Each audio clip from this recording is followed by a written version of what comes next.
Bismillahirrahmanirrahim. Assalamualaikum warahmatullahi wabarakatuh. Alhamdulillahi ala ihsani wa syukru lahu ala taufiqihi wa amtinani. Asyhadu an la ilaha illallah wahdahu la syarika lahu ta'ziman li sya'nih wa asyhadu anna Muhammadan abduhu wa rasuluhu da'ila ridwanih.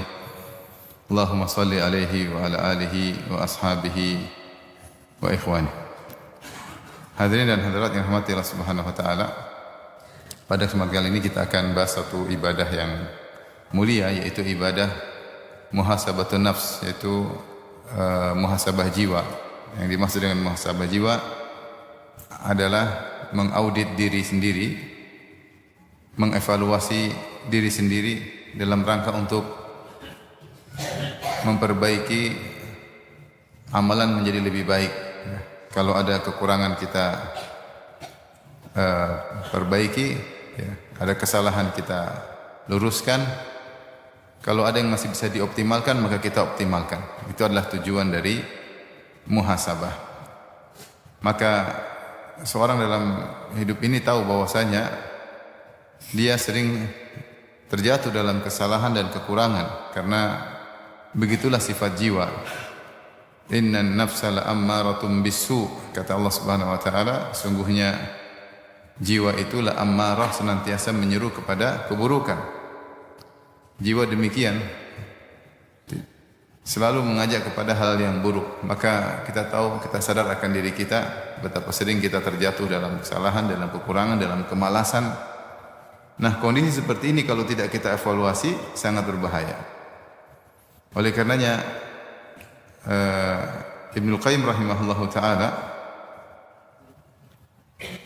berkata dalam satu peringatan kepada kita yang kalau kita meninggalkan muhasabah, beliau berkata, "Adarru ma 'ala al-mukallaf al-ihmalu wa tarkul muhasabah wal istirsal." Yang paling berbahaya bagi seorang mukallaf, yaitu bagi kita yang diperintah oleh Allah dan dilarang oleh Allah, al-ihmal, dan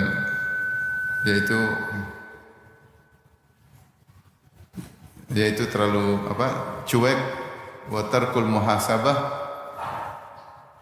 Saya ulangi, Ibnu Qayyim rahimahullah berkata, adarru ma 'alal mukallaf al-ihmal wa tarkul muhasabah. Yang berbahaya bagi seorang yang mukallaf adalah ihmal, yaitu cuek, tarkul muhasabah, tidak melakukan muhasabah, tidak mengaudit jiwa, tidak mengevaluasi diri, wal istirsal, yaitu membiarkan diri tidak dicek-cek terus menerus, wa tashilul umur wa tamsyiyatuha, menggampangkan, meremehkan perkara dan membiarkannya. Fa inna hadza ya'ulu bihi ilal halak. Sikap seperti ini, cuek, tidak memperhatikan diri, tidak mengevaluasi diri, tidak mengaudit diri kita sendiri, ujung-ujungnya adalah membawa kepada kebinasaan. Wa hadza halu ahlil gurur, dan ini kondisi orang yang terpedaya. Yugmit ainaihi anil awaqib wa yumashshil hal. Dia menutup matanya dari mengingat tentang masa depan, tentang akibat yang akan dia rasakan di kemudian hari. Tapi kita lanjutkan. Ibnu Qayyim rahimahullahu taala menjelaskan tentang bahayanya jika kita tidak melakukan muhasabah. Beliau berkata, adarru ma 'alal mukallaf al-ihmal wa tarkul muhasabah wal istirsal. Yang paling berbahaya bagi seorang hamba al-mukallaf adalah pembiaran, meninggalkan muhasabah dan terus-menerus tanpa dicek jiwa ini. Wa tashilul umur, menggampangkan urusan, wa tamsyiyatuha, dan menjalankan urusan. Fa inna hadza ya'ulu bihi ilal halak. Sikap seperti ini mengantarkan seorang kepada kebinasaan. Wa hadza ahlil gurur, ini kondisi orang yang terpedaya. Yugmit ainaihi anil awaqib, dia tidak memandang ke akibat, ke masa depan. Dia tutup matanya, kemudian dia cuek dengan apa yang dia lakukan. Wa yumashshil hal, dan dia menjalankan kondisinya, tidak peduli. Wa yattakilu 'alal afu, dan dia hanya bersandar bahwasanya Allah Maha Pengampun. Fa yuhmilu muhasabata nafsihi wan nadhar fil aqibah, sehingga dia lalai dari melakukan muhasabah dan lalai dari memikirkan tentang masa depan. Fa idza fa'ala dzalika sahula alaihi muwaqa'atu dzunub. Dan jika dia seperti ini modelnya, akan mudah baginya melakukan dosa-dosa. Wa anisa biha wa asara alaihi atau asara alaihi fitamuha, dan akhirnya dia terbiasa bermaksiat dan akhirnya sulit untuk meninggalkan maksiat tersebut. Ini bahayanya kalau seorang tidak muhasabah.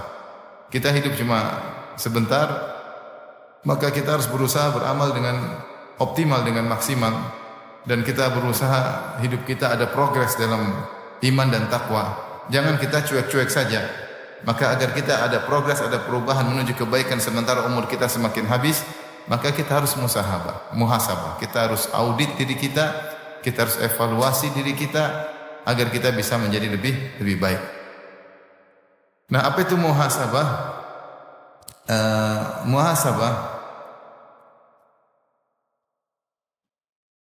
dijelaskan oleh para ulama, ya.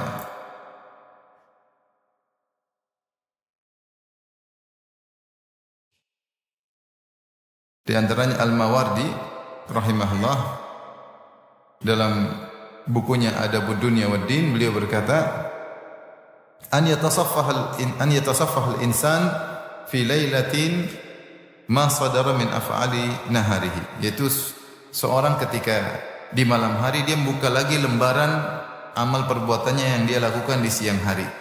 Itu malam hari dia coba apa tadi saya lakukan sejak ba'da subuh sampai terbenam matahari. Dia renungkan apa yang sudah dilakukan hari ini. Tadi pagi saya ngapain aja. Itu namanya muhasabah. Fa in kana mahmudan amdahu wa atba'ahu bima syakalahu wa dhahahu. Kalau ternyata dia lihat hari ini yang dia lakukan tadi siang dari ba'da subuh sampai maghrib adalah bagus, maka dia teruskan dan dia sertakan dengan amalan-amalan yang semisal dengannya. Wa in kana madmuman, kalau ternyata dia cek pagi tadi saya ternyata melakukan hal yang buruk. Pagi-pagi sudah nonton film Korea. Jam 8 nonton berita ijazah. Ngabisin waktu, dia caci maki orang ya. Kemudian jam 10 enggak tahu ngapain ya. Habis waktu. Maka hendaknya istadrakahu, maka dia perbaiki in amkan, jika memungkinkan diperbaiki. Wantaha an mithlihi, dan dia berhenti dari perbuatan seperti itu fil mustaqbal, di kemudian hari. Ini contoh maksud dari muhasabah, itu evaluasi, cek. Nah, kalau kita enggak lakukan ini, kita bisa jadi tiap hari seperti itu. Tiap hari buang-buang umur. Nonton berita yang tidak ada habisnya. Tiap hari nonton film Korea yang judulnya tidak pernah habis. Sudah selesai ada judul baru, ada film baru dan seterusnya. Tahu-tahu meninggal dunia. Tidak terasa rambut semakin putih, wajah semakin keriput, ya, pipi semakin kempot. Benar tidak?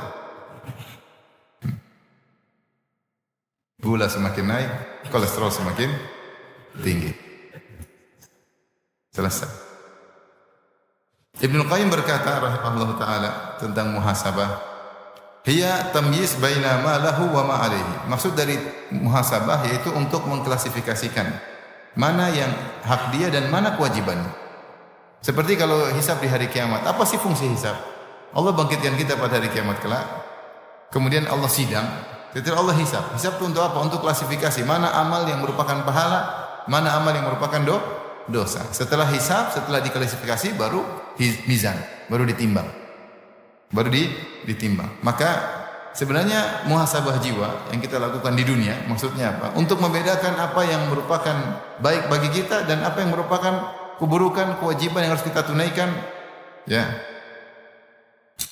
Fayastashibu ma lahu wa yuaddi ma alaihi. Maka apa yang baik untuk dia teruskan, dan apa yang kewajiban harus ditunaikan segera ditunaikan. Kenapa? Karena dia akan bersafar, li'annahu musafirun safara man la ya'ud. Karena dia akan musafir dengan safar orang yang tidak akan pernah kembali lagi, yaitu menuju kematian. Dia mati enggak bakalan kembali lagi. Oleh karenanya harus benar-benar dia persiapkan dirinya, dia audit dirinya sebelum diaudit oleh Allah Subhanahu wa taala. Ini makna muhasabah secara sederhana. Dan muhasabah adalah ibadah yang agung, datang dalam Al-Quran dalil-dalil yang menunjukkan akan hal tersebut dan juga disebutkan dalam hadis-hadis Nabi sallallahu alaihi wasallam. Di antaranya Allah berfirman dalam surat Al-Hasyr ayat 18, "Ya ayyuhalladzina amanu taqullaha wal tanzur nafsum ma qaddamat lighad." Wahai orang-orang yang beriman, bertakwalah kepada Allah, wal tanzur nafsum ma qaddamat lighad. Dan hendaknya setiap jiwa melihat apa yang telah dia lakukan untuk masa depannya. Wal tanzur nafsum ma qaddamat, setiap jiwa melihat kembali apa yang sudah dia lakukan untuk lighadin, untuk esok hari, itu untuk hari esoknya di akhirat, untuk hari kiamat. Wattaqullah, bertakwalah kepada Allah, innallaha khabirum bima ta'malun. Ketahuilah Allah Maha detail mengetahui apa yang kalian lakukan. Ini ayat adalah tentang muhasabah. Karena Allah mengatakan setiap jiwa harusnya merenungkan kembali, mengevaluasi kembali apa yang telah dia lakukan sebagai bentuk persiapan untuk masa depannya yang abadi. Dan Allah mengatakan bertakwalah kepada Allah karena Allah detail mengetahui amal perbuatan kalian. Ini salah satu ayat yang menunjukkan bahwasanya seorang perlu untuk muhasabah.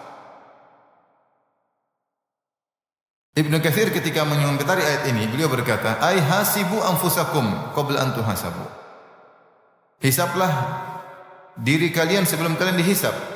Wanzuru madza dakhartum li anfusikum. Tengok kembali apa yang sudah kalian siapkan bekal pahala untuk masa depan kalian. Minal amali shalihah. Di yaumi ma'adikum, di bertemu dengan hari kiamat, wa ardikum ala rabbikum, tatkala kalian dipaparkan, dihadirkan di hadapan Allah Subhanahu wa taala. Itu ayat ini maksudnya cek kembali persiapan kalian. Karena safar akan jauh dan tidak akan kembali lagi. Seperti disebutkan bahwasanya Zainal Abidin berkata, "Safari ba'idun wa zadu la yuballighuni wazadu la yuballighani wa quwwati dha'afat wal mautu yatlubuni." Safarku sangat jauh, itu tidak akan kembali lagi. Ya. Sementara bekal tidak cukup, sementara kekuatanku semakin melemah dan kematian selalu mengintaiku. Maka seorang berpikir apa yang mau dia bawa untuk hari kiamat kelak, dan itu tidak bisa dia dapatkan bekal yang banyak kecuali dengan mengecek kembali. Itulah namanya muhasabah. Kemudian juga di antara ayat yang mengingatkan tentang muhasabah, firman Allah dalam surat Al-Qiyamah ayat 2, kata Allah Subhanahu wa taala, "Wala uqsimu bin nafsil lawwamah." Dan sungguh kata Allah, aku bersumpah dengan jiwa yang suka mencela. Ya, dengan jiwa yang suka mencela. Jiwa memiliki 3 sifat. Itu nafsul ammarah bisu, jiwa yang selalu mengajak pada kemaksiatan. Ini jiwa yang tercela. Jiwa yang lain terpuji, itu nafsul lawwamah, jiwa yang suka mencela seorang ketika melakukan maksiat, jiwanya berontak, kenapa kau begini, kenapa kau begitu. Dan yang ketiga, an-nafsul mutmainnah, itu jiwa yang tenang dengan keimanan. Tapi di antara sifat jiwa yang terpuji adalah an-nafsul lawwamah, yang Allah pernah bersumpah dengan sifat jiwa tersebut. Kata Allah Subhanahu wa taala, "Wala uqsimu bin nafsil lawwamah," dan sungguh aku bersumpah dengan jiwa yang suka mencela. Kata Syaukani rahimahullah, qala Mujahid, dia menukil perkataan Mujahid bin Jabir, muridnya Ibn Abbas. Mujahid salah seorang ulama dari kalangan tabi'in, muridnya Ibn Abbas. Apa itu nafsul lawwamah? Hiya allati talumu ala ma fata wa tandam. Yaitu jiwa yang mencela apa yang sudah lewat dan menyesal. Fatalumu nafsaha ala syarr. Maka dia pun mencela jiwanya atas keburukan yang dia lakukan. Dia berkata, "Lima amiltihi." Kenapa kau lakukan? Kenapa kau lakukan keburukan tersebut? Wa alal khair, atau lima amil tahu, kenapa kau melakukan. Jadi jiwa mencela dia, kenapa kau lakukan keburukan tersebut. Wa alal khair, dan dia juga mencela atas kebaikan yang dilakukan. Dia berkata, lima lam tastakthir minhu, kenapa kau tidak perbanyak kebaikan tersebut. Yaitu kenapa kau tidak meninggalkan maksiat, kenapa kau tidak mengoptimalkan, memaksimalkan kebaikan yang padahal bisa kau lakukan lebih daripada itu. Ini adalah jiwa yang mengajak untuk apa? Muhasabah. Ini bisa muncul kapan-kapan. Seorang pikir, kenapa? Iya, tadi kenapa saya gini? Kenapa saya begitu? Kenapa tadi saya kurang? Kenapa saya? Ya. Kenapa kok saya sedekahnya cuma sedikit? Padahal saya punya kemampuan lebih daripada itu. Kenapa tadi saya sholat malam cuma 1/4 jam? Padahal saya sudah bangun sejak 2 jam yang lalu. Kenapa tadi bangun tidur saya langsung lihat berita ijazah? Memakan waktu 1/2 jam. Coba tadi saya buat zikir. Ini namanya jiwa nafsu lawwamah, mencela. Kenapa tadi nonton ini? Kenapa tadi gibah ini? Kenapa tadi kau ceritain si fulan? Kenapa kau duduk dengan si fulan, ngobrolin si fulan? Ngapain? Jiwanya masih jalan. Jadi namanya masih sensitifnya masih jalan. Ini penting. Jiwa yang mencela. Ini mengajak kita untuk muhasabah. Demikian juga Allah menyebutkan tentang orang-orang bertakwa yang digoda oleh syaitan, kemudian dia muhasabah sebentar, akhirnya mereka selamat. Dalam surat Al-A'raf ayat 201 kata Allah, innal ladzina taqaw idza massahum ta'ifun minasyaitani tadzakkaru fa idzahum mubsirun. Sungguhnya orang-orang yang bertakwa jika digoda oleh syaitan, yaitu syaitan sudah muter-muter, sudah niup-niup, bisik-bisikin, lakukan, coba, macam-macam bisikan. Tadzakkaru, maka mereka pun menghisap, ingat tentang hari kiamat, ingat tentang keagungan Allah Subhanahu wa taala, ingat ini adalah maksiat, ingat bagaimana kalau ditanya oleh Allah Subhanahu wa taala. Tadzakkaru fa idzahum mubsirun, maka mereka pun sadar. Ini tentang ayat-ayat terkait dengan muhasabah. Adapun hadis Nabi SAW terkait dengan muhasabah, dari Nabi SAW, beliau berkata, al-kayyis man dana nafsahu wa amila lima ba'dal maut. Orang yang cerdas, man dana nafsahu. Dana nafsahu ada yang mengatakan maknanya man adzalla nafsahu, yang menundukkan jiwanya, itu dia tidak ikut hawa nafsu tapi dia menghinakan hawa nafsunya. Hawa nafsunya ikut dalil, bukan dia ikut hawa nafsunya. Siapa yang merendahkan hawa nafsunya, wa amila lima ba'dal maut, dan dia melakukan amal perbuatan untuk persiapan kematian. Sebagian ulama menafsirkan, ini banyak ulama menafsirkan, man dana nafsahu maksudnya adalah man hasaba nafsahu. Al-kais, orang yang cerdas, adalah yang menghisap jiwanya, wa amila lima ba'dal maut, dan kemudian beramal soleh untuk persiapan kehidupan setelah kematian. Wal ajiz, dan orang yang bodoh, al-ahmaq, yang lemah, man atba'a nafsahu hawaha, yang jiwanya disuruh ikut hawa nafsunya, ya. Wa tamanna 'ala Allah, dan hanya berangan-angan, yaitu bermaksiat terus berangan-angan masuk surga. Bermaksiat tapi Allah Maha Pengampun, katanya. Qala At-Tirmidzi rahimahullah, yang meriwayatkan hadis ini, berkata, makna qaulihi man dana nafsahu, makna sabda Nabi, siapa yang menundukkan jiwanya, ai hasaba nafsahu fid dunya qabla an yuhasaba yaumal qiyamah, yaitu dia menghisap jiwanya di dunia sebelum dia dihisap pada hari kiamat kelak. Maka ini dalil bahwasanya orang yang suka menghisap dirinya adalah orang yang cerdas. Ibarat kalau kita punya perusahaan, kita harus evaluasi atau tidak? Evaluasi. Kita evaluasi, kita cek secara berkala, entah sebulan, entah tutup tahun, kita cek secara berkala kalau ingin perusahaan kita maju. Sehingga kita cek mana modal kita, mana keuntungan, mana kerugian. Kita cek modal masih utuh enggak? Ada kerugian di sisi mana? Ada keuntungan dari sisi mana? Agar perusahaan kita menjadi maju. Nah, kita hidup ini kan kita juga perlu progres. Karena kita meninggal, kita enggak bisa lagi, perusahaan kita sudah selesai. Kita sekarang dalam perdagangan bersama Allah, tijarah ma Allah, kita sedang berdagang bersama Allah. Makanya Allah mengatakan, innallaha ashtara minal mu'minina anfusahum wa amwalahum bi anna lahumul jannah. Allah membeli, kata Allah, Allah membeli dari orang-orang beriman jiwa mereka, Allah beli harta mereka dengan surga. Allah bayar dengan surga. Kita sedang dalam perdagangan, maka kita harus tahu perusahaan kita ini maju atau tidak. Bagaimana caranya? Dengan evaluasi. Kalau kita enggak evaluasi, perusahaan kita bisa hancur tanpa kita sadari. Ya, bisa mundur dan hancur. Makanya ibarat gampangannya, kalau kita mau evaluasi diri kita, kita punya modal. Modal itu apa? Yaitu faraid, perkara-perkara yang wajib. Itu modal dasar kita. Jangan sampai kita tidak melakukannya. Kapan kita tidak melakukan perkara wajib, berarti modal kita hancur. Kemudian keuntungan, yaitu amalan-amalan sunnah. Kita cek amalan sunnah, keuntungan apa yang sudah kita lakukan. Kerugian ibaratnya seperti maksiat. Kalau kita maksiat berarti kerugian. Nah, ini butuh dengan namanya muhasabah. Maka Rasulullah mengatakan, inilah orang yang cerdas menurut Allah Subhanahu wa taala adalah orang yang mengecek, mengevaluasi dirinya, yaitu muhasabah, mandana nafsahu. Kemudian apa dampaknya? Dampaknya wa alima lima ba'dal maut. Karena dia sering menghisap dirinya, maka dia lebih persiapan untuk beramal soleh untuk kehidupannya setelah kematian, untuk hari akhiratnya. Karena kalau tidak demikian dia akan menyesal. Seperti Allah sebutkan dalam surat Al-Fajr, yaqulu ya laitani qaddamtu li hayati, penyesalan. Maka manusia akan berkata pada hari kiamat kelak ketika neraka jahanam diperlihatkan, waji'a yauma idzin bi jahannam yauma idzi yatadzakkarul insan, ketika neraka dihadirkan pada hari kiamat, maka manusia ketika itu ingat dengan seluruh apa yang pernah dia lakukan, semuanya, filenya semua kebuka. kebaikan, keburukan semua terbuka.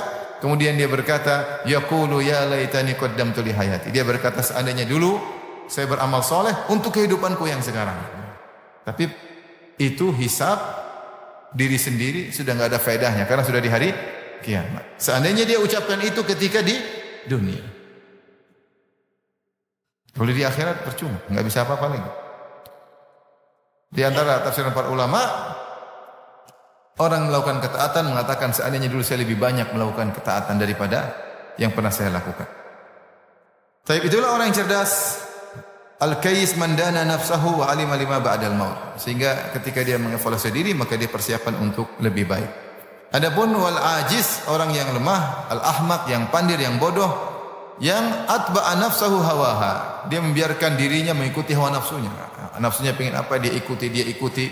Wa tamanna 'ala Allah al-amaniyah. Kemudian dia hanya berangan-angan masuk surga. Insyaallah masuk surga. Allah Maha Pengampun. Allah Maha Penyayang. Yang lebih jahat dari saya masih banyak. Sehingga dia berangan-angan sementara maksiat jalan terus. Ini orang pandir, orang bodoh, mengikuti seluruh hawa nafsu kemudian ingin masuk surga. Seperti perkataan sebagian orang-orang, pingin hidup kaya raya di dunia foya-foya, mati masuk surga. Nah, itu kalau istilah syariat namanya orang pandir. Orang pandir. Enggak ada hidup foya-foya, senang-senang, happy-happy kemudian masuk surga, enggak ada ceritanya. Ikuti hawa nafsu masuk surga enggak ada. Itu orang pandir kata Nabi sallallahu alaihi wasallam, bukan kata saya. Baik. Oleh karenanya para salaf mengingatkan tentang pentingnya muhasabah. Seperti Umar bin Khattab radhiyallahu taala anhu. Beliau berkata, "Hasibu anfusakum qabla an tuhasabu." Hisablah diri kalian, auditlah diri kalian, evaluasi amal kalian sebelum kalian dievaluasi oleh Allah Subhanahu wa taala. Sebelum kalian diaudit oleh Allah Subhanahu wa taala. Wazinuha qabla an tuzanu, timbanglah diri kalian sebelum kalian ditimbang oleh Allah Subhanahu wa taala. Timbang amal. Perbandingkan bagaimana. Kemudian kata Umar bin Khattab, fa innahu ahwanu alaikum hisabukum qadan an tuhasibu anfusakumul yaum. Sungguh hisab kalian akan ringan pada hari kiamat kelak jika kalian menghisab diri kalian sekarang ini. Siapa yang sering menghisab dirinya, pasti hisabnya lebih ringan. Karena siapa yang sering mengevaluasi dirinya, maka dia akan lebih hati-hati. Dia akan lebih hati-hati. Yang jadi masalah tadi kata Ibnu Qayyim, istirsal, ihmal, menggampangkan, meremehkan, terus tanpa berhenti. Tidak terasa kemudian umur semakin apa? Tua. Mau diperbaiki sudah kadang-kadang susah, sudah terlambat dan macam-macam. Kadang tidak diperbaiki dan akhirnya meninggal dunia dalam kondisi mengenaskan, amal soleh sangat sedikit, maksiat sangat banyak. Maka ini perlu untuk namanya hisab.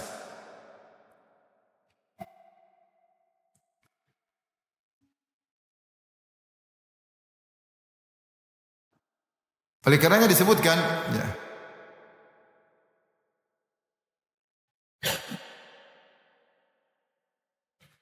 oleh Maimun bin Mihran, dia berkata, la yakunul abdu minal muttaqin hatta yuhasiba nafsahu ashadda min muhasabati syarikihi wasyarikani yatahasabani ba'dal amal.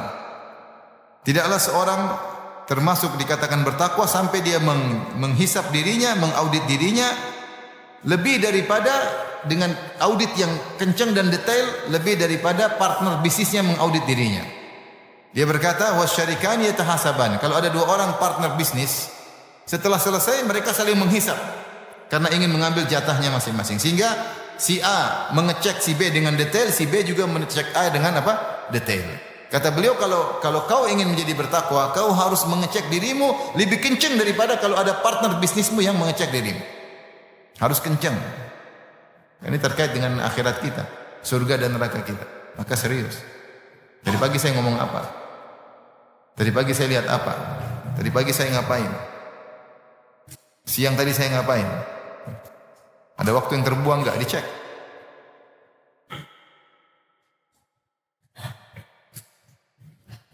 Hasan al-Basri berkata, al-mu'min qawwamun 'ala nafsihi yuhasibuha lillah. Seorang mukmin dialah yang meluruskan dirinya sendiri, yang menilai dirinya sendiri. Karena Allah Subhanahu wa taala, wa inna ma khaffal hisab ala qaumin hasabu anfusahum fid dunya. Hisab itu menjadi ringan bagi orang yang menghisab dirinya ketika di dunia. Wa syaqqal hisabu ala qaumin akhadhu hadzal amr min ghairi muhasabah. Dan berat hisab bagi orang yang menjalankan kegiatannya tanpa ada evaluasi, tanpa ada hisab. Oleh karenanya Imam Ahmad meriwayatkan dari Wahab bin Munabbih, dia berkata, maktubun fi hikmati ali Daud, tercatat dalam hikmah-hikmah keluarga Daud. Hakun alal aqil alla yaghfal an arba'i saat. Orang berakal hendaknya jangan lalai dari 4 waktu. Ada 4 waktu yang penting dia perhatikan. Sa'atun yunaji fiha rabbahu. Ada waktu di saat itu dia untuk bermunajat kepada Allah. Dia salat, ya. Dia baca Quran antara dia dengan Allah Subhanahu wa taala. Dia belajar buku agama, dia baca tafsir, antara tidak ada istrinya, tidak ada anaknya, antara dia dengan Allah Subhanahu wa taala. Dia berzikir antara dia dengan Allah Subhanahu wa taala. Saat-saat di mana dia bermunajat kepada Rabbnya, berkhalwat antara dia dengan Allah Subhanahu wa taala. Ini satu waktu. Wa sa'atun yuhasibu fiha nafsahu, dan ada satu waktu dia perlu mengevaluasi dirinya. Kenapa kau begini? Kenapa begini? Kenapa kau enggak begitu? Harusnya kau begini. Itu namanya evaluasi diri. Kemudian wasa'atun yakhlu fiha ma'a ikhwanihi alladhina yukhbirunahu bi uyubihi wa yasduqunahu an nafsihi. Dan dia ada saat waktu dia kumpul dengan teman-temannya, yang teman-temannya tersebut bukan penjilat, tapi benar-benar teman-teman yang baik, yang kasih tahu kesalahan-kesalahannya, kau harusnya enggak boleh begini, menasihati dia. Kau sudah pas kemarin, menurut saya sudah pas. Kau baik. Yang ini adapun yang ini kau salah. Kita butuh teman-teman seperti itu, yang menilai kita, karena kita terkadang ada blind spot, kita enggak tahu kesalahan kita. Dan Rasulullah berkata, al-mu'min mir'atu li akhihi. Seorang mukmin adalah cermin bagi saudaranya. Itu terkadang seorang mukmin tidak bisa melihat kesalahannya, tapi saudaranya bisa melihat apa? Kekurangannya. Maka dia butuh teman-teman yang jujur, yang bukan penjilat. Benar-benar menyampaikan kamu begini, harusnya begini. Itu butuh ada teman-teman seperti itu. Kemudian waktu yang keempat, sa'atun yatakhalla fiha baina nafsihi wa baina ladzatiha fima yahillu wa yajmul fa inna hadhihi sa'ata aunan ala tilka sa'at wa ijmamanil qulub. Dan ada satu waktu dia bersenang-senang dengan dunia yang halal. Jalan-jalan sama istrinya atau jalan-jalan sama istri-istrinya, terserah. Main-main sama anak-anaknya, terserah ya. Mau main-main apa, mau senang-senang, ya ada waktu, boleh. Tujuannya apa? Untuk akhirat, kata Ibnu Qayyim rahimahullah, atau kata Imam Ahmad meriwayatkan dari Wahab bin Munabbih, waktu ini yang dia gunakan untuk bersenang-senang adalah penolong bagi dia untuk memperhatikan 3 waktu yang sebelumnya, dan untuk lebih merefresh kembali jiwa, lebih semangat lagi. Maka butuh waktu untuk apa? Refreshing, agar kita bisa semangat ibadah, agar kita juga bisa menghisap jiwa kita, agar kita bisa berkumpul dengan teman-teman yang menasihati kita. Maka di antara 4 waktu yang penting tersebut adalah waktu untuk muhasabah. Harus ada waktu kita renungkan. Saya kenapa tadi begitu? Terkadang kita menghisap setiap hari, entah seminggu sekali, entah sebulan sekali. Terkadang Allah mengingatkan kita sehingga kita mengingat kembali, kita hisap. Langsung kita lakukan hisap, agar kita tidak terjatuh pada kesalahan yang sama, agar kita bisa lebih baik. Terutama antum-antum yang rambutnya sudah putih semua, atau yang banyak putihnya. Meskipun yang banyak rambut hitam terkadang mati dulu sebelum yang rambut putih. Baik.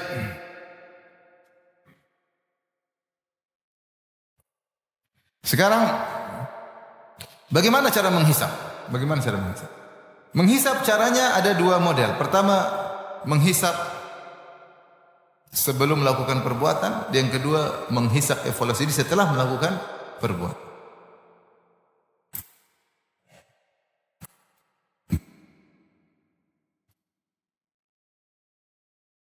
Sekarang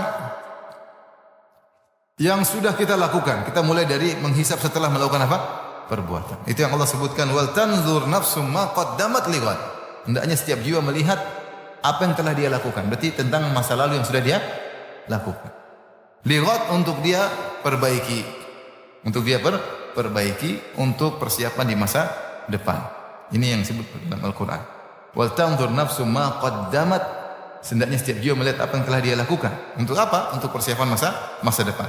Adapun menghisap diri kita terhadap perbuatan-perbuatan yang telah kita lakukan, maka tadi sudah saya singgung, pertama kita menghisap diri kita pada perkara-perkara yang wajib.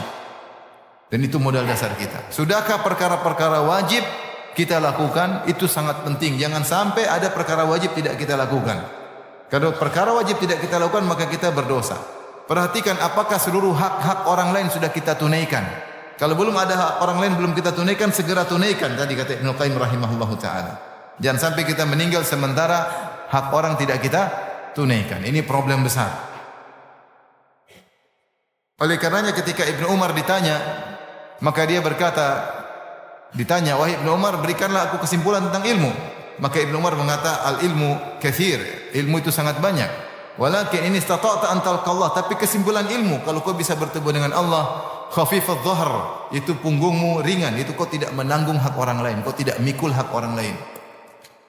Khamisul batan, perutmu kosong, itu kau tidak makan harta haram. Kafal lisan, dan kau menjaga dirimu, tidak menjatuhkan orang lain.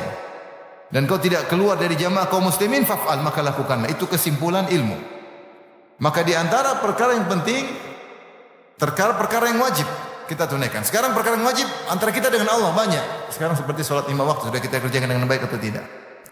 Ya. Zakat sudah kita tunaikan enggak? Sudah kita hitung dengan baik atau tidak? Puasa kita bagaimana? Kalau punya uang sudah haji atau belum? Masih perkara yang wajib. Terkait antara kita dengan Allah Subhanahu wa taala. Terkait dengan kita dengan manusia banyak. Sudahkah kita menunaikan hak orang tua kita? Suami, apakah sudah menunaikan hak istri? Direnungkan, saya sudah tunaikan hak istri saya atau belum? Hak istri punya hak terkait dengan nafkah yang zahirah seperti nafkah sandang pangan papan, kemudian juga nafkah batin. Sudahkah saya ashiruhunna bil ma'ruf, kata Allah, pergaulan mereka dengan baik. Sudahkah saya melaksanakan wasiat Nabi SAW, istausi bin nisa'i khaira fa innal mar'ata khuliqat min dhila, berbuat baiklah kepada wanita dengan sebaik-baiknya, karena wanita itu tercipta dari tulang rusuk yang bengkok. Itu sabar dalam menghadapi mereka. Yang disuruh sabar perempuan atau laki-laki? Ibu senang, saya ulangi. Subhanallah. Sudahkah kita menjalankan hak istri kita? Kalau enggak, kita akan dituntut oleh istri kita hari kiamat kelak. Sekarang hak yang terkait dengan nafkah yang zahir, sandang pangan papan, cek sudah kasih rumah atau belum. Kalau enggak punya rumah, sewain rumah. Sudahkah istri saya punya tempat tinggal privasi? Atau selama ini saya ganggu, adik saya tinggal di situ, ponakan saya tinggal di situ, ibu saya tinggal di situ, sehingga istri saya terganggu, tidak bisa menjalani privasinya. Itu enggak boleh, kecuali darurat. Istri punya hak rumah privasi secara sendiri. Taib, baju, apakah sudah belikan baju? Kalau mampu belikan baju, baju tidur ada, baju keluar ada, baju pengajian ada, baju di rumah ada. Benar enggak ibu-ibu? Tinggal bilang, Abi baju saya sudah robek. Oh sabar, enggak apa-apa, sabar. Sabar. Padahal ada duit, enggak boleh. Itu namanya sandang harus dipenuhi. Papan dipenuhi. Pangan kasih makan sehari 3 kali. Kalau udah gemuk berarti udah berhasil. Masya Allah. Abi berhasil. Dia nggak boleh nuntut makanan. Berat badan sudah jelas. Anti semakin berbobot. Masya Allah. Nah, itu insya Allah bisa. Sekarang lanjutkan dengan masalah tadi. Kewajiban mempergauli dengan cara yang baik. Kebutuhan biologisnya sudahkah kita tunaikan? Bergaul dengan baik, sabaran menghadapinya. Sudahkah kita mendidiknya? Karena Allah berfirman, "Qu anfusakum wa ahlikum nara." Lindungilah diri kalian, keluarga kalian. Istri harus kita didik, kita harus kita ngajak juga istri. Ngaji, kita beri pengarahan. Kita arahkan dia menjadikan dunia di tangannya, hati di akhiratnya. Kita menjadikan orientasinya adalah orientasi akhirat, atau kita rusak dia, justru kita menjadikan dia orientasinya dunia. Saking sayangnya kita belikan ini, belikan anu, belikan ini, sehingga akhirnya dia sudah jarang baca Quran. Dia mulai sering lihat Shopee. Sedikit-sedikit Shopee, sedikit-sedikit Shopee. Yang ngajarin siapa? Kita. Ngajarin dia duniawi. Kita kenalkan dengan ummahat-ummahat yang sosialita, yang kerjaannya pegang tas-tas branded, ya, meskipun KW. Akhirnya istri kita mulai senang dengan seperti itu. Akhirnya duniawi. Yang tadinya mungkin sholat malam, menangis dalam tangisannya, sudah nggak ada sholat, nangis lagi, selesai. Kita rusak istri kita. Mungkin nggak? Mungkin. Oleh karena itu kita harus lihat, sudahkah saya melaksanakan kewajiban saya terhadap istri saya? Sudahkah saya melunasi kewajiban saya terhadap anak saya? Karena kita akan dihisap oleh Allah. Mending kita hisap dulu. Ini sudah terlanjur. Sudahkah? Kalau belum kita perbaiki. Anak-anak jarang saya ajak ngobrol. Anak-anak punya kirim uang selesai. Sudah. Habis sibuk. Umi sibuk. Kasihan anak-anak. Bayangkan anak-anak sekarang tidak bisa curhat sama orang tuanya. Karena orang tuanya cuek sama anak-anaknya. Akhirnya dia cuek. Curhat sama siapa? Curhat sama ChatGPT. Benar atau tidak? Benar. Yang parah sampai dia curhat sama temannya. Sampai ada kasus nyata, ini kasusnya bukan mainan, kasus nyata. Ada santri dan santriwati. Santriwati ini tidak menemukan teman curhat, aslinya curhat sama santri yang lain. Santriwati curhat kepada santri. Santri ini karena sibuk dia nggak mau curhat, dia bilang, saya curhat sama kamu dan saya bayar setiap curhatan.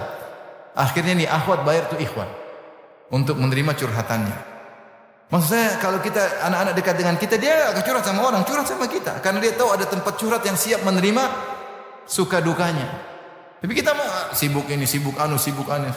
Habis sibuk apa sih? Nonton berita ijazah. Nggak habis-habis sampai sekarang. Subhanallah. Iya, berita ijazah dan teman-temannya maksudnya. Dengar anak bicara, itu gimana ngurusannya? Anak ini akan nuntut. Oleh karena Allah berfirman pada hari kiamat kelak, fa idza ja'atis sakhah. Jika ditiupkan sangkakala, yauma yafirrul mar'u min akhi, maka setiap orang akan lari dari saudaranya. Wa ummihi wa abi, dia kabur, ibunya datang dia kabur. Harusnya kalau lagi dahsyat orang kan berdekat-dekatan, ya enggak? Pengen ketemu ibunya, bapaknya supaya saling tolong menolong bahu membahu. Ini hari kiamat pada kabur. Ibunya dia enggak mau ketemu ibunya, bapaknya kabur, istrinya kabur, suaminya kabur, tidak mau dituntut. Sebagian salaf mengatakan kenapa dia kabur? Karena tidak mau dituntut oleh suaminya, istrinya, anaknya, bapaknya, ibunya, kakaknya, adiknya. Dia tahu dia waktu di dunia kurang menjalani kewajibannya terhadap mereka. Hati-hati. Demikian juga hati-hati ibu-ibu. Kenali kewajiban terhadap suami. Ibu-ibu tahu enggak kewajiban terhadap suami? Coba sebutin. Kalau disuruh enje, dalam, iya, ya, itu kewajiban.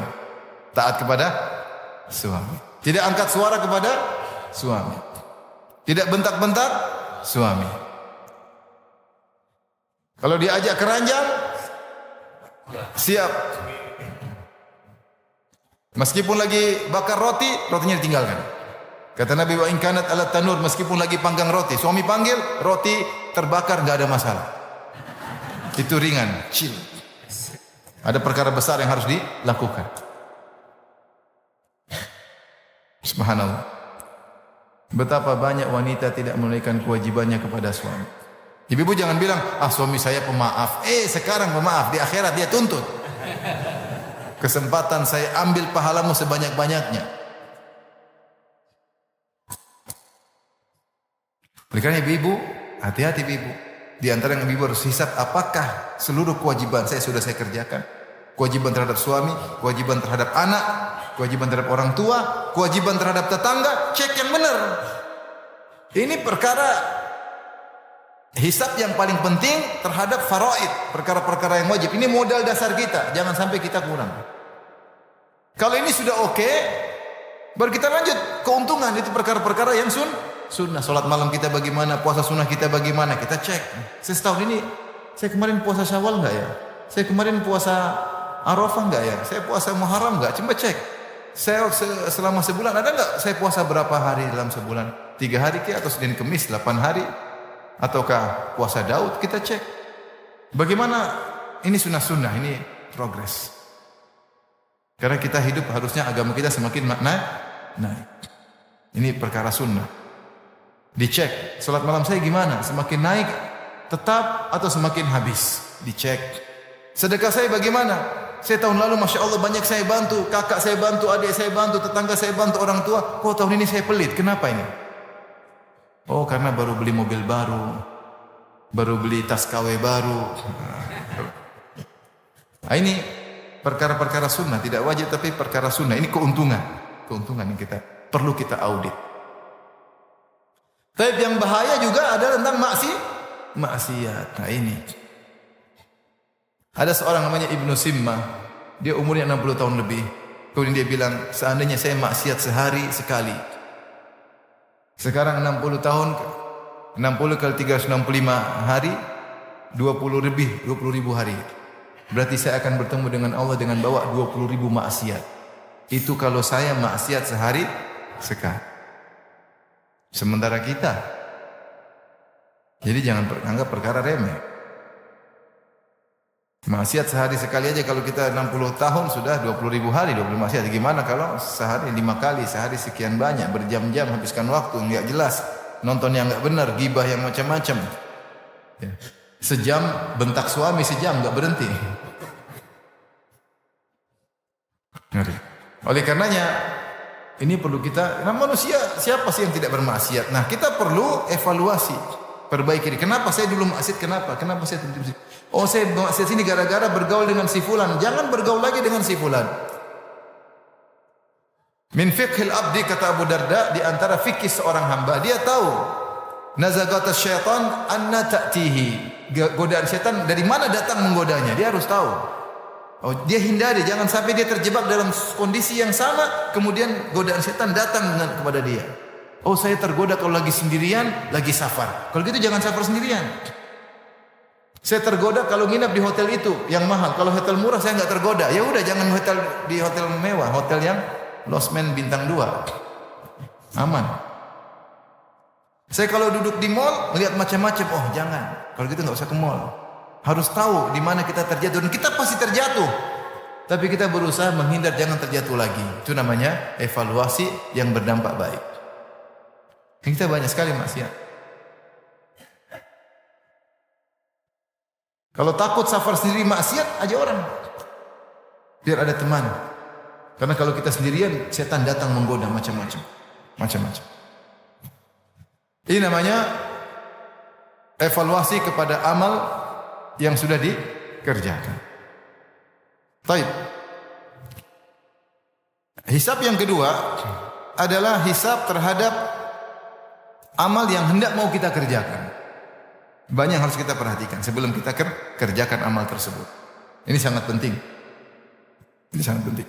Oleh karenanya seorang salaf dikatakan kepadanya, "Ala tahdhurul janazah, tidakkah kau melayat mayat saudara kita?" Kata dia, "Makanakum hatta uhdhiran niyat." Tunggu dulu sampai saya hadirkan niat saya dulu. Baru saya mau pergi ke situ. Kenapa? Karena orang pergi ngelayat jenazah niatnya macam-macam. Ada yang karena Allah, ada yang karena pekewu, karena enggak enak, ada yang supaya dikatakan orang soleh, ada yang karena riya, banyak sekali niat. Maka sebelum kita lakukan, kita evaluasi dulu. Saya mau ke situ ngapain? Demikian juga Rasulullah anjurkan ketika mau berbicara. Contoh, ini salah satu hadis tentang terkait dengan muhasabah sebelum beramal soleh. Kata Nabi SAW, la yu'minu man kana yu'minu billahi wal yawmil akhir falyaqul khairan aw liyasmut. Siapa yang beriman kepada Allah dan hari akhirat hendaknya berkata-kata yang baik atau dia diam. Menunjukkan sebelum kita berkata kita mikir dulu ini baik atau tidak. Kalau baik kita pikirkan lagi, adakah yang lebih baik daripada ini? Yaitu diksinya ada yang lebih baik atau tidak? Karena Allah berfirman, wa qul li ibadi yaqulu allati hiya ahsan. Katakanlah kepada hamba-hambaku agar mengucapkan diksi yang terbaik daripada diksi-diksi yang baik. Kenapa? Inna syaitana yanzagu bainahum, karena syaitan mengadu-domba di antara mereka. Syaitan sering menggoreng diksi yang salah. Maka Allah mengatakan yaqulul lati hiya ahsan, supaya hamba-hambaku memilih diksi yang terbaik. Ini hisab. Sebelum kita ngomong mikir dulu. Sebelum kita mengetik mikir dulu. Ini dampaknya bagaimana? Adakah ibarat yang lebih baik? Adakah ungkapan lebih baik? Dapat pahala. Ini namanya evaluasi sebelum bertindak, sebelum berkata. Maka tahapannya berikut ini. Jika jiwa kita ingin melakukan suatu perbuatan atau ingin mengucapkan suatu perkataan, hendaknya dia berhenti sejenak. Ini hisab sebelum bertindak, sebelum aktivitas. Dia memandang apakah amal ini dia mampu lakukan sebelum dia lakukan. Mampu atau tidak? Saya ingin bangun masjid. Semangat, pahalanya besar. Duit cuma 100 ribu, berarti enggak mampu. Enggak mampu. Jangan paksa. Saya ingin umrah. Bulan ini harus umrah. Duit cuma 1 juta, enggak bisa. Jangan nekat. Karena kau tidak bisa. Ngapain melakukan sesuatu yang tidak bisa dilakukan? Hanya buang-buang umur, buang waktu. Maka jika kau ingin melakukan sesuatu, pikir dulu. Saya ingin menulis buku tentang hukum tertentu. Ya, saya ilmu agama nggak ada, gimana mau nulis buku? Mikir dulu, mampu nggak? Saya ingin bicara tentang politik. Kau pakar politik nggak? Pernah sekolah di sekolah politik? Enggak, cuma di pondok. Lagi mana bicara politik? Bahlul. Nggak mampu, jangan masuk. Kalau tidak mampu, kalau tidak mampu, nggak usah masuk. Bukan ranahmu, bukan arealmu, bukan. Kalau kau punya perangkat yang cukup, silakan berbicara. Berarti mampu kau berbicara. Jadi, apapun yang mau kita lakukan, mau perbuatan atau perkataan, komentar atau apapun, pikir saya mampu atau tidak. Itu ranah saya atau tidak. Kalau tidak mampu, sudah tinggalkan, pikir yang lain. Aktivitas yang lain. Jangan maksakan diri. Karena maksakan diri, kadang kita hanya buang-buang umur. Hanya buang-buang waktu. Akhirnya hilang waktu kita tanpa ada faedahnya sama sekali. Baik. Jika dia mampu, maka pikirkan berikutnya. Tahapan kedua, pikirkan berikutnya. Apakah melakukan ini, perbuatan ini lebih baik atau tidak dilakukan lebih baik? Pikir dulu. Lebih baik atau tidak baik? Jangan-jangan tidak dilakukan lebih baik. Kalau lebih baik, maka lakukan. Ya. Kalau tidak baik, jangan lakukan. Maka dipikir dulu baik, karena tidak semua perbuatan kita lakukan dianggap baik, ternyata bisa jadi baik, bisa jadi buruk. Pikir dulu. Misalnya saya mau haji, saya mau umroh tahun ini. Baik, saya ada uang. Apakah saya baik umroh tahun ini? Sementara ada kebutuhan kakak saya sakit, adik saya sakit. Kayaknya enggak deh. Kayaknya lebih baik saya tunda. Ini mending untuk yang lain. Misalnya, maka kita pikir kita lakukan baik atau tidak perlu kita renungkan. Jangan langsung jalan bablas. Pokoknya bismillah, enggak juga begitu. Semua perlu dipikirkan karena umur kita terbatas. Potensi kita terbatas. Berikutnya, kalau ternyata lebih baik untuk kita lakukan, kita renungkan lagi. Yang keberapa? Yang ketiga. Baik. Apa motivasimu melakukan ini? Apakah karena Allah Subhanahu wa taala atau agar dipuji oleh manusia atau ingin cari kedudukan di hati manusia atau untuk mencari followers atau ada duniawi yang kau dapatkan? Renungkan kembali. Antum kalau bikin konten karena antum kontainer, kontentor apa kontainer? Sebelum antum membuat konten, antum pikir dulu, saya bikin konten ini, ini baik Ustaz. Karena lagi ngaji, kemudian saya videoin. Oke. Bagus ngajak orang. Bagus, ngajarin tajwid. Coba tanya berikutnya, ini semua pokoknya sudah baik. Tahapan pertama, oke. Kedua, oke. Ketiga, oke. Yang keempat. Kau melakukan ini kenapa? Karena Allah enggak? Pikir dulu. Ini karena Allah enggak ya? Waduh, kayaknya enggak deh. Ya udah jangan. Pasti dampaknya buruk kalau kita riya. Pasti dampaknya buruk. Allah kasih dampak yang buruk, cepat atau lambat. Makanya dalam seorang salah mengatakan, man talaba al-hadits li ghairillah mukira bihi. Siapa yang mencari ilmu hadis bukan karena Allah, Allah akan bikin makar kepada dia. Kelihatannya dia jaya, tapi dia hancur nanti di balik itu. Kenapa? Karena niatnya tidak benar. Meskipun semua orang tepuk tangan sama dia. Meskipun semua orang kagum sama dia. Meskipun semua orang terpesona dengan dia, tapi niatnya tidak karena Allah, suatu saat dia akan hancur cepat atau lambat. Kalau tidak hancur di dunia, hancur di akhirat. Maka benar-benar cek. Misalnya ada seorang jalan sama ustaz, kemudian dia bikin konten, lagi sama guys, gue lagi sama Ustaz Firanda guys. Baik, dia bikin gayas-gayas gitu. Ngegas gitu. Tujuannya apa? Dia posting. Kita nggak bisa tuduh orang tuh ya. Dia tanya sendiri nih. Tujuannya apa? Oh, mau kasih senang anak dan istri. Oke.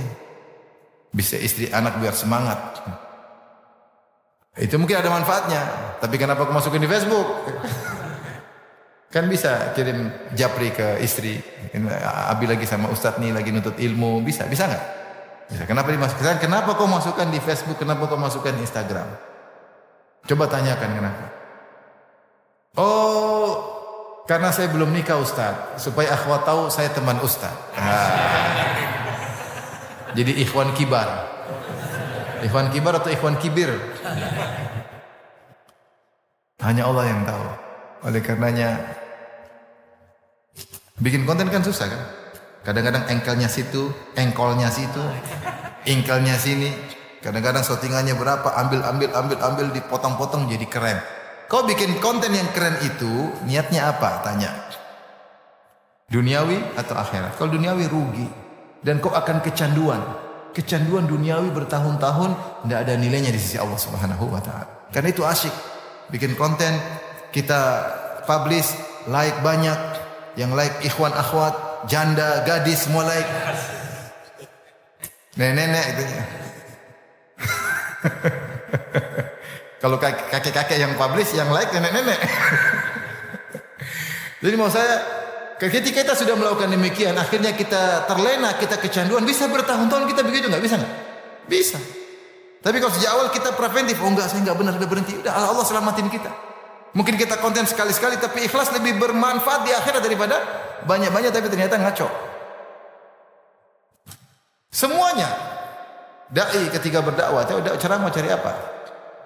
Ingin menyebarkan agama Allah, atau mencari dunia, atau mencari apa? Allah yang tahu.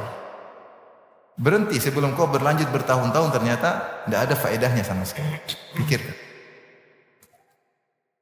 Panitia pengajian, bikin panitia pengajian. Bikin kajian di hotel-hotel, pikir. Ini karena syiar, karena Allah, karena orang dapat hidayah, atau karena sebaliknya, di balik itu ada sesuatu yang hal-hal duniawi direnungkan. Sebelum kita akhirnya kegiatan bertahun-tahun ternyata kita rugi. Bisa diperbaiki tapi sudah rugi bertahun-tahun lewat. Seandainya dulu kita lakukan yang baik itu lebih baik. Maka seperti ini itu namanya hisab sebelum beraktivitas. Berhenti sejenak. Sejenak. Semuanya ya. Dan itu banyak dilakukan oleh para salaf sampai saya sebutkan sini perkataan Umar bin Abdul Aziz.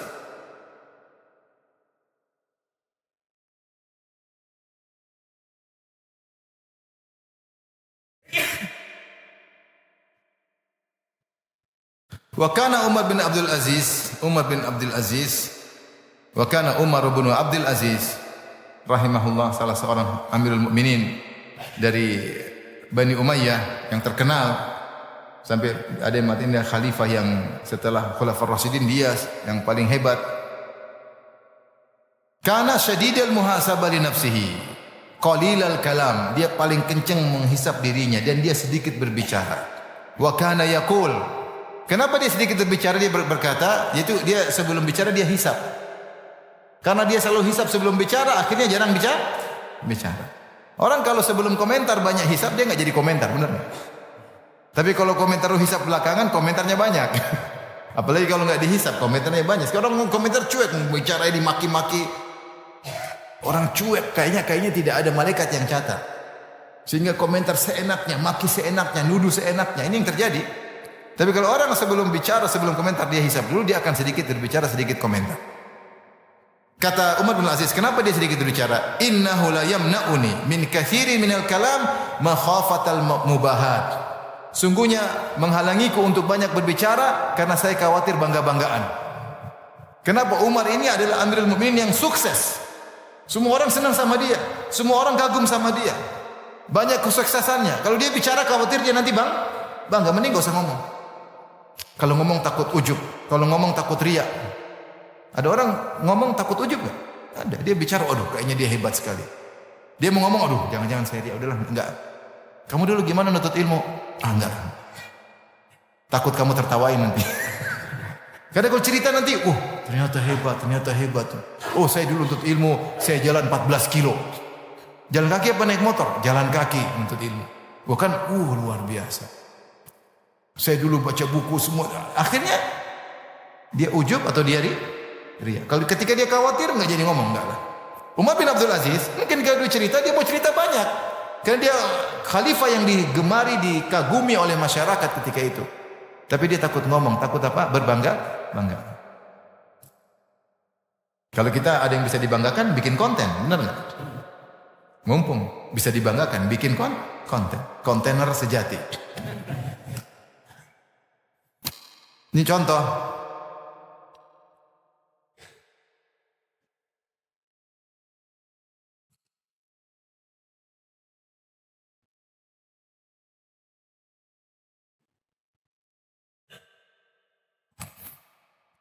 Taib. Kemudian ikhwan yang dirahmati Allah Subhanahu wa taala. Itu tadi cara kita menghisap sebelum kita beramal. Di antaranya juga ada poin-poin yang harus kita pahami. Apa sih yang kita akan dihisap oleh Allah pada hari kiamat? Itu salah satu poin sehingga sebelum kita beramal kita menghadirkan ini perkara-perkara yang akan dihisap. Secara umum, seluruh amal perbuatan kita akan dihisap secara umum.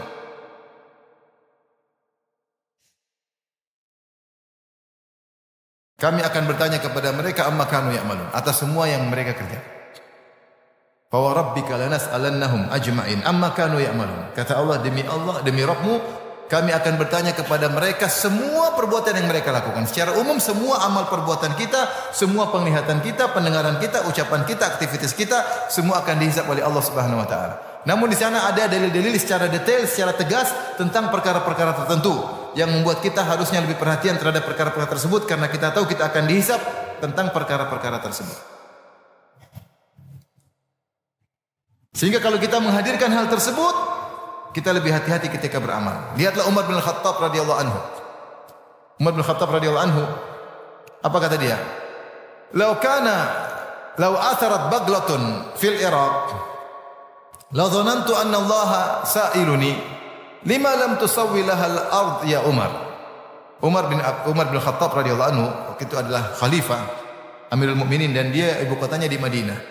Dan waktu itu kekuasaan kaum muslimin sudah meluas sampai ke Irak, apalagi Persia sudah dikuasai. Irak dulu tempatnya Persia, dikuasai. Maka Umar berkata, seandainya ada seekor begol yang tersungkur di Irak, karena begol fungsinya mengangkat barang-barang kaum muslimin. Ternyata begol tersebut tersungkur gara-gara jalannya tidak rata, padahal sedang membantu proses kegiatan pengangkutan kaum muslimin. Kata Umar, maka saya yakin Allah akan tanya kepadaku, kenapa kau tidak ratakan jalan di Irak wahai Umar sehingga begol bisa jatuh. Bayangkan Umar, dia merasakan dalam dirinya, dia akan dihisab oleh Allah. Bukan cuma terkait manusia yang dia pimpin, bahkan dia akan ditanya tentang hewan yang ada di bawah naungannya. Orang seperti ini gimana dia tidak menjadi pemimpin yang mulia? Sehingga dia selalu hadirkan dalam dunia, saya bakalan dihisab, saya bakalan dihisab. Ini contoh ketika orang menghadirkan dirinya, saya bakalan dihisab dalam perkara-perkara tertentu, maka dia akan lebih hati-hati. Baik, perkara-perkara apa saja yang secara spesifik Allah sebut Allah akan menghisapnya. Di antaranya adalah Allah akan menghisap tentang tauhid dan kesyirikan. Allah mengatakan, "Aina syurakaukumul ladzina kuntum tas'umun?" Hari kiamat kelak Allah bertanya, mana sekutu-sekutu kalian yang kalian persangkakan, yang kalian ibadahi? Allah akan tanya tentang kesyirikan yang dilakukan. Ini pertanyaan yang paling berat bagi para musyrikin. Allah tanya kepada mereka, mana sembahan-sembahan kalian? Apakah bisa membela kalian? Mana? Allah tanyakan. Kemudian Allah hadirkan sembahan-sembahan mereka, ternyata berlepas diri. Malaikat berlepas diri, Nabi Isa berlepas diri.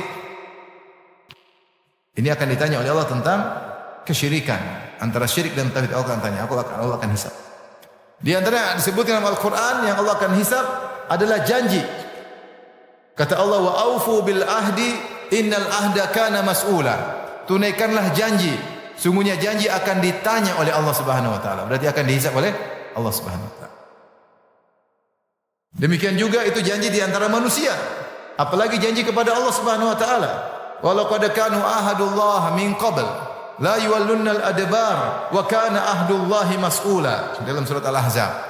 Kalau tadi dalam surat Al-Isra. Kata Allah Subhanahu wa taala, sungguh mereka sebelumnya telah berjanji kepada Allah tidak akan mundur. Ternyata mereka kabur. Sungguhnya janji mereka kepada Allah akan ditanya oleh Allah Subhanahu wa taala. Siapa yang bernazar, hati-hati. Berjanji kepada Allah, ini uahidullah, aku berjanji kepada Allah, aku berjanji. Kalau kita berjanji kepada presiden aja kita enggak berani langgar, apalagi berjanji kepada Allah Subhanahu. Akan ditanya oleh Allah Subhanahu wa taala. Ditanya, di antara yang akan ditanya adalah pendengaran, penglihatan dan hati. Kata Allah Subhanahu wa taala dalam surat Al-Isra, "Wa la taqfu ma laysa laka bi ilm." Jangan kau ikuti sesuatu yang kau tidak punya ilmu tentangnya. Inna sam'a, sungguhnya pendengaran, wal basara, penglihatan, wal fuad, dan hati, kullu ulaika kana anhu mas'ula. Semuanya akan ditanya oleh Allah Subhanahu wa taala. Apa yang sudah kita lihat? Lihat apa aja selama ini. Kalau orang buta, dia selamat dari pertanyaan tersebut. Kalau orang tuli, dia selamat dari pertanyaan tersebut. Tapi kita yang bisa melihat, bisa mendengar, kita tidak akan selamat. Kita akan ditanya oleh Allah Subhanahu wa taala. Hati pun akan ditanya tentang hasad, tentang dengki, tentang ikhlas, tentang tawakal, tentang sombong, tentang tawadhu. Hati akan ditanya. Sudah banyak yang kita nonton. Seandainya kalau kita buka YouTube, terus nonton film Korea, bakalan ditanya nggak? Ibu-ibu? Tanyalah. Akan ditanya, kenapa 1 jam nonton film Korea? Pasti ditanya. Jangan disangka lewat begitu saja, akan ditanya. Maka hati-hati, tidak semua boleh kita lihat. Dan kita harus siap jawaban. Taib, saya suka berita olahraga. Taib, saya nonton berita olahraga. Tapi apakah saya siap ditanya kalau ternyata setiap hari saya nonton berita olahraga 5 jam dan sebulan penuh 5 jam tiap hari? Al-Quran tidak saya baca, saya nonton berita ini, berita nonton bola ini. Ini kan mubah Ustaz, iya mubah. Nonton bola, mata nonton bola terus. Tapi 1 hari 5 jam, 1 hari 3 jam, selama 30 hari. Siapkah kau ditanya? Kalau siap nonton aja terus. Tapi akan ditanya.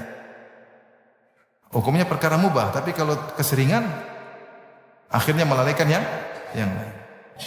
Kecuali kamu pemain bola, ini kerjaan saya ya Allah, ya sudah. Kamu apa kerjanya? Penonton. Siap, silakan. Ya, saya juga suka. Saya suka main tenis meja, saya suka lihat orang main tenis meja. Tapi kalau berlebihan nggak bisa. Kita akan ditanya, apa yang kau lihat? Apakah pantas habiskan umurmu untuk nonton ini? Sampai berjam-jam, berulang-ulang tiap hari? Sesekali mungkin. Karena semua yang dilihat, yang didengar akan ditanya oleh Allah Subhanahu wa taala. Kemudian yang diantara ditanya oleh Allah Subhanahu wa taala secara umum seluruh kenikmatan. Kata Allah, "Tsumma latus'alunna yauma idzin 'anil na'im." Kemudian kalian akan benar-benar ditanya tentang seluruh nikmat yang kalian rasakan. Sampai Nabi ditanya, apakah korma dan air akan ditanya oleh Allah. Ya, ditanya apa? Di mana kau gunakan untuk mensyukuri nikmat tersebut? Nikmat yang Allah berikan kepadamu, apa yang kau gunakan untuk bersyukur kepada Allah Subhanahu wa taala? Oleh karena dalam hadis disebutkan Allah menghadirkan orang yang mujahid, yang ahli perang. Kata Allah, kata Nabi, fa'arrafahu ni'amahu fa'arrafaha. Allah ingatkan dia tentang nikmat-nikmat yang Allah pernah berikan pada dia. Itu jago berkelahi, jago kelahi, jago mainkan pedang, berani, panglima, pandai mengatur pergerakan, peperangan macam-macam. Pertanyaan berikutnya, dia kenal semua nikmat tersebut. Pertanyaan berikutnya, wa ma amilta fiha. Apa yang kau lakukan dengan nikmat-nikmat tersebut? Mana bentuk syukurmu kepada nikmat tersebut? Maka dia bilang, saya berjihad karena engkau sampai mati syahid. Kata Allah, kadzabta, kau dusta, tetapi karena kau riya, masukkan di neraka. Yang kedua, orang yang alim, fa'arrafahu ni'amahu fa'arrafa. Allah ingatkan nikmat yang Allah berikan kepada orang alim tersebut. Mungkin cerdas, kuat hafalan, pandai berorasi. Semua perangkat untuk menjadi dai yang tersohor semua dia punya. Cerdas, pintar, kuat hafalan, pandai berorasi. Penyampaiannya lugas. Allah tanya, apa yang kau lakukan? Kata dia, saya ngajar karena Allah. Kata Allah, kau dusta, tapi kau ngajar supaya dikatakan orang alim. Maksud saya yang menjadi perhatian di sini bukan masalah riaknya. Yang menjadi pertanyaan adalah nikmat tersebut akan ditanya bagaimana penggunaannya. Itu yang ditanya. Akan ditanya oleh Allah Subhanahu wa taala. Maka seorang ketika memiliki kenikmatan, apalagi memiliki kelebihan, maka hendaknya dia cek ya.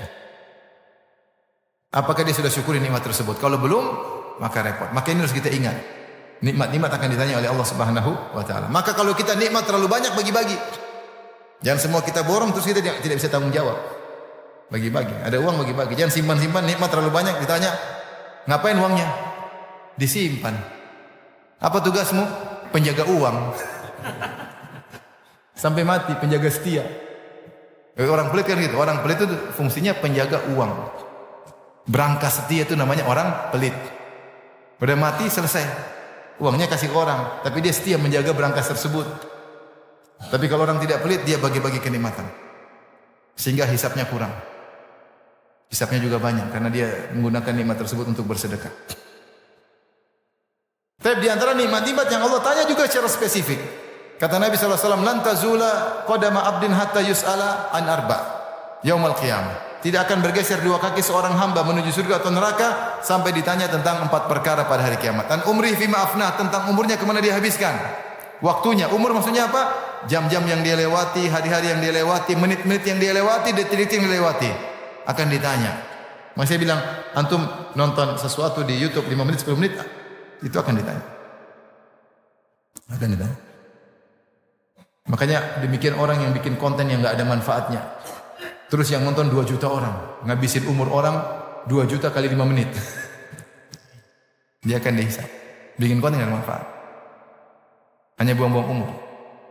Yang nonton banyak, semakin banyak hisab dia.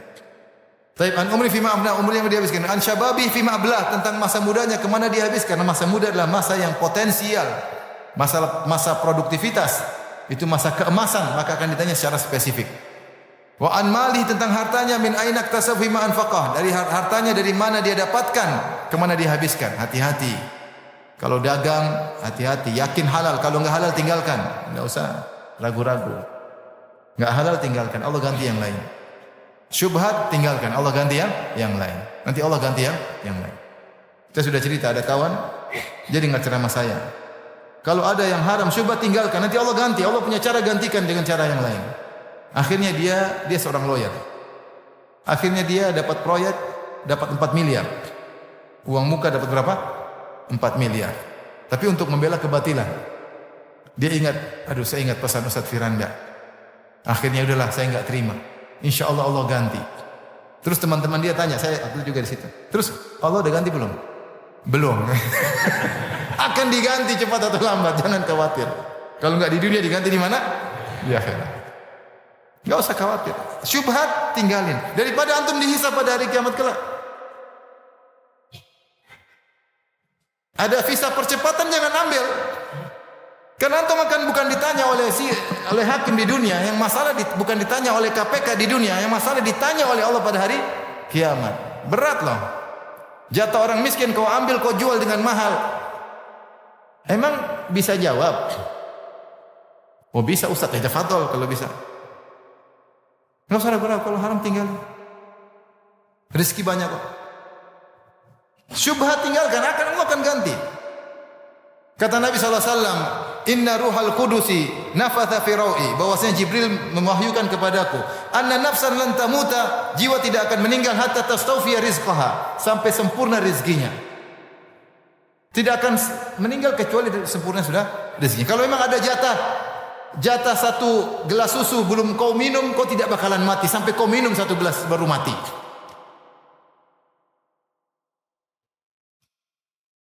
Kalau belum sempurna rezeki tidak akan Allah matikan. Kemudian kata Nabi SAW, fa'ajmilu fit talab. Oleh karenanya carilah rezeki dengan cara yang baik.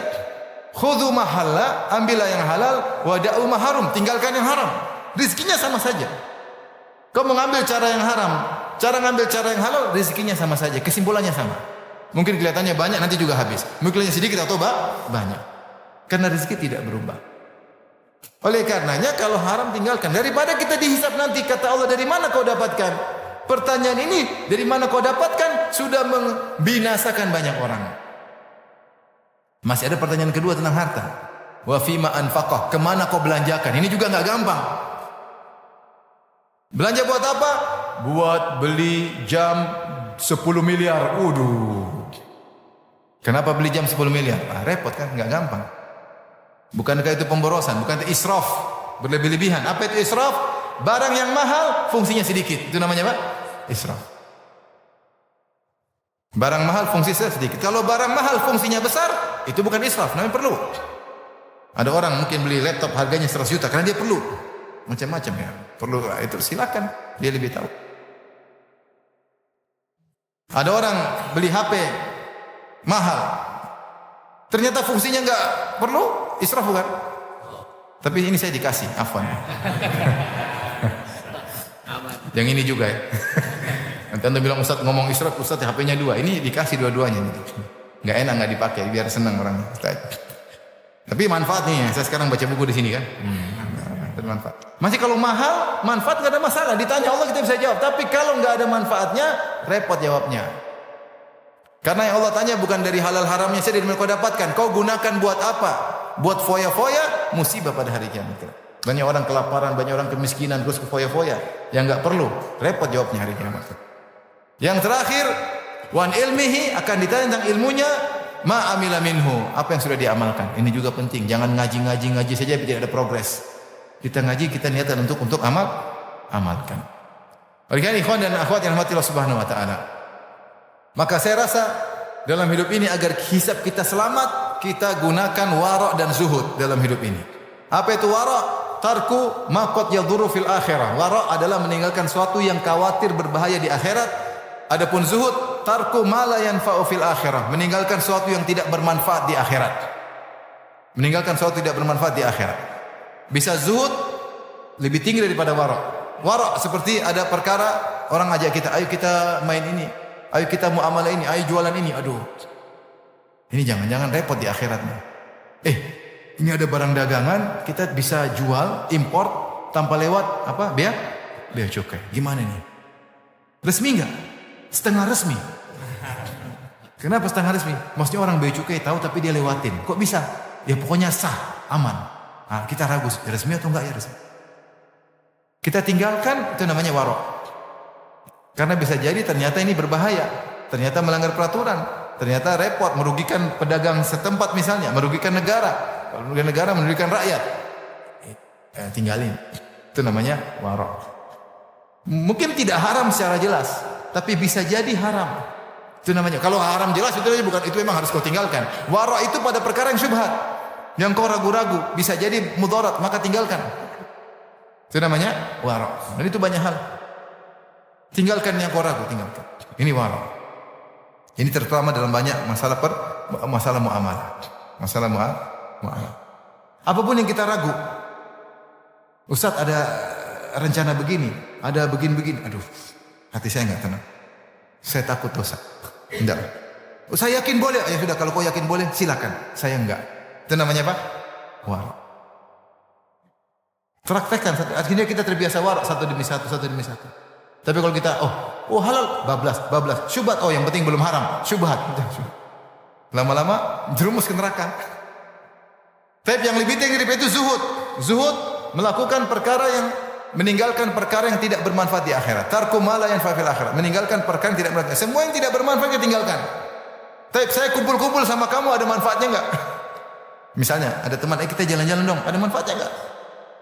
Kalau ada, kita lakukan. Manfaat bukan dunia, manfaat di mana? Di akhirat.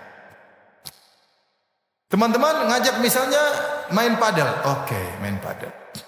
Ada manfaatnya. Ada Ustaz, al-mu'minul qawi khair min dhaif.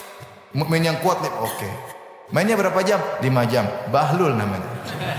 Kelamaan. Pulang-pulang loyo, bukan mukmin kuat. Kalau main olahraga ada waktunya. Main padel sehari berapa kali, istri ditinggal, anak ditinggal, itu padel enggak benar. Ada waktunya, terukur dan apa namanya? Ya. Ada kadarnya. Baik. Ustaz katanya kalau orang tua harus fitness Ustaz biar tubuh badan oke, ikut fitness. Tanya saya fitness buat apa? Supaya badan sehat untuk kuat beribadah. Supaya badan sehat untuk kuat angkat istri. Oke. Niat baik semuanya. Oke. Silakan. Ada kadarnya, ada ukurannya. Jangan berlebihan. Jangan mengorbankan yang lain. Berarti fitness itu ada manfaatnya, ada pahalanya. Karena kau niatkan untuk akhiratmu. Kalau begitu lakukan. Kau fitness buat apa? Supaya kekar Ustaz. Supaya pakai baju ketat Ustaz. Supaya bencong-bencong terfitnah Ustaz. Itu repot kalau itu. Sudah badan jadi pasti bagi baju apa? Ketat. Yang tertarik bencong. Kalau kau fitness juga ibarat itu enggak benar, itu bukan untuk akhirat. Itu bukan untuk apa? Akhirat. Itu buang-buang waktu namanya. Tapi kalau kau niat untuk akhirat supaya kuat, silakan. Maka selalu kita renungkan, kenapa saya begini? Ada tujuan akhirat, ada lakukan, kalau enggak. Maka ada cerita menarik Imam Bukhari, saya bacakan. Kisah menarik Imam Bukhari sampai dia memikirkan segala sesuatu, dia hisap dirinya. Ya, dia hisap dirinya.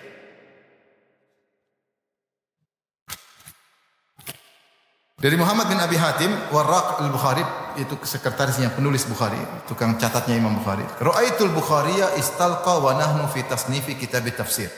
Aku melihat Imam Bukhari berbaring istirahat sebentar. Sementara kami sedang menulis kitab tafsir dalam Sahih Bukhari.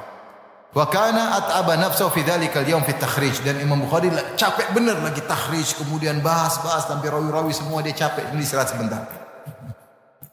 Faqultu lahu, maka aku bertanya kepada guruku tersebut. Ini sami'tu katakul, aku pernah dengar engkau berbicara wahai guruku.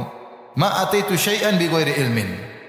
Bahwasanya engkau melakukan sesuatu tidaklah aku melakukan sesuatu tanpa ilmu. Imam Bukhari mengilzamkan dirinya. Tidak dia melakukan sesuatu kecuali ada dalilnya, kecuali ada ilmunya. Kau pernah mengatakan demikian? Terus famal faidah fil istilqa, terus kau berbaring itu apa ilmunya di situ? Apa ilmunya? Apa kata Imam Bukhari? At'abtu nafsil yaum wa hadha thagrun khashitu an yahdutha hadathun min amril adu fa ahbabtu an astariha wa akhudha uhbatan fa in faja'ana al adu kana bina harakun. Kata dia, saya tadi seharian penuh capek, kau lihat saya capek takhrij hadis ilmu. Dan ini adalah salah satu sagar. Sagar itu perbatasan yang harus kau jaga. Ilmu hadis, ilmu tentang, saya harus berjuang di sini. Ya. Dan sekarang saya khawatir kalau terjadi sesuatu kejadian musuh menyerang, maka saya ingin istirahat sebentar supaya persiapan kalau ada tiba-tiba musuh menyerang saya punya energi untuk melawan. Kata Imam Bukhari. Maksudnya Imam Bukhari ingin menjelaskan setiap apa yang dia lakukan dia niatnya karena apa? Allah. Saya pun berbaring ini bukan mau sekedar tidur, supaya semangat lagi untuk menulis hadis lagi. Karena menulis hadis adalah perjuangan. Ini di daerah perbatasan. Kalau kita tidak perhatian sama hadis, musuh akan menyerang. Maka saya ingin istirahat sebentar supaya bisa punya persiapan. Itu menghisap dirinya. Maka sebelum kita melakukan kegiatan, hisap diri kita. Insya Allah kalau kita praktekkan zuhud dalam kehidupan kita, hisap kita ringan. Hisap kita ringan. Misalnya, antum beli mobil, antum praktekkan zuhud. Saya beli mobil, perlu enggak? Oh, perlu. Buat apa? Oh, buat nanti ngantar ibu jalan-jalan, nyenangkan orang tua, biar bisa istri saya tidak berkhulwat dengan laki-laki, bisa jalan sendiri. Niatnya baik semua. Oke, lakukan. Itu kita melakukan apa? Zuhud. Tapi ada perkara-perkara kita nggak bisa zuhud di situ. Contoh, nonton film Korea, bisa nggak niat zuhud?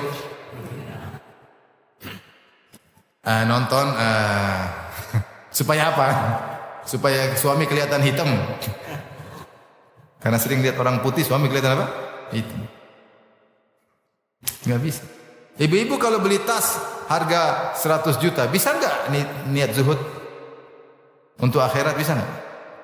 Saya beli tas 100 juta supaya bermanfaat di akhirat. Kalau bisa beli aja. Kalau nggak bisa, sebaiknya ditinggalkan supaya hisapnya mudah. Ini jadi landasan kita dalam kehidupan kita sehari-hari. Warok dan apa? Zuhud. Insyaallah kita selamat. Jangan ikuti hawa nafsu. Baik, demikian saja ikhwan dan akhwat yang rahmati Allah Subhanahu wa taala. Semoga Allah meringankan hisab kita pada hari kiamat kelak. Allahumma sibna hisaban yasiran. Bahkan kita berdoa Allah madkhilnal jannata bighairi adzabin wala hisab. Semoga Allah masukkan kita surga tanpa adab dan tanpa hisab. Sungguhnya hisab sangat berat. Demikian wabillahi taufiq. Assalamualaikum warahmatullahi wabarakatuh.